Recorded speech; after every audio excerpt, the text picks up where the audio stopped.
bude bolje sutra. Inače, pogledaj svoju djecu u oči i iskreno je reći, žao mi je, ne mogu ti priuštiti zato što nismo imali sreće. Kad je Mirjana i Aleksa, kad je on ostao bez posla i ona je zarađivala 200 maraka na mjesec i 2 djece koji su se školovali, nije bilo vremena za plakati. Nije bilo vremena za reći, daš, nemamo sreća. Trebalo si je zavikati rukave i ići raditi. I nešto izmisliti i nešto napraviti. Prošle godine su zaradili više od 30.000 eura. Djeca su oba završili fakultet.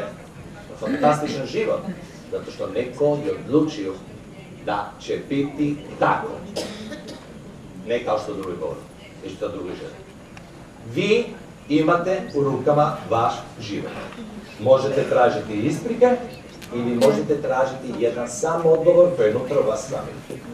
I taj odgovor je, ja sam sposoban i ja ću to napraviti. Da, man, crkao ja kažem. Ali što kasnije? Što kasnije? Prije napravite, poslije se dogovorite. Završit ću samo sa jednom pričom koju sam već ispričao. Kako se moj život promijenio i kako se život mojih prijatelja s kojim smo odraštali zajedno u tom malom selu, za 99% njih ništa nije promijenio.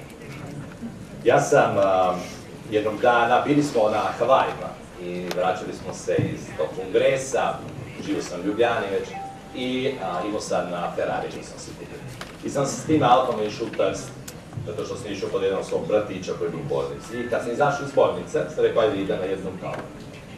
I išao sam ovako, preko puta je bio jedan kafić, sam išao na kavu tamo, zato što sam se sjetio da kad sam bio studenti, je moj prijatelj, Massimiliano, koji smo ga zvali Max, tamo radio.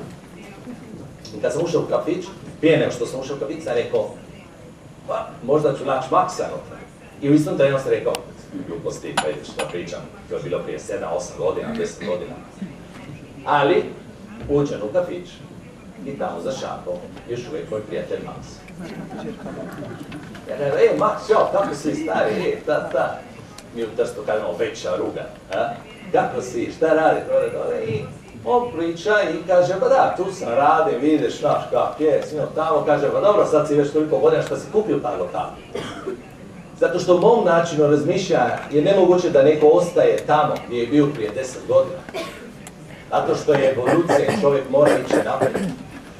I on kaže, ma kako je kupio s tim normalan čovječe, znaš kako je teško ovdje govore dole svima tamo. I on mene pita kako ide tebe. Je sebe stari moj, ide ljudi, sjeća sve ono što sam pričao da ću nekog dana napraviti.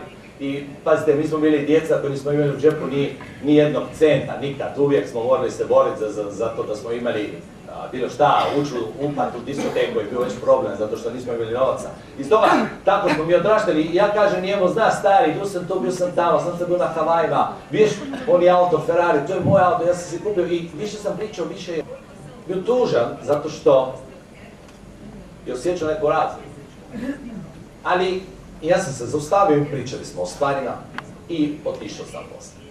I znate, kad sam se vozio u auto, sam bio tako ljut, zato što sam razmišljao o svemu što je se meni desilo u životu. Sve ono što mi je ta GNLD dao.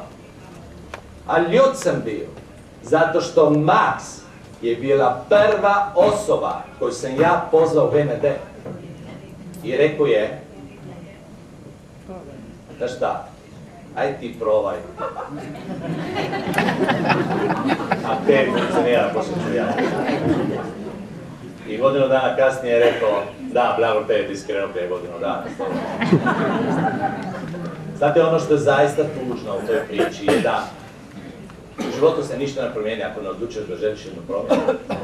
Ljudi, bit će tako kroz godinu dana kao što je danas, ako nešto ne napravite danas, da budete promijenili sutra. Sada je trenutak.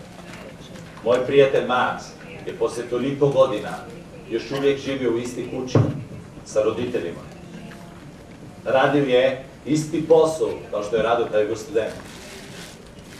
vjerovali ili ne, oženio je istu curu koju imao 10 godina prije.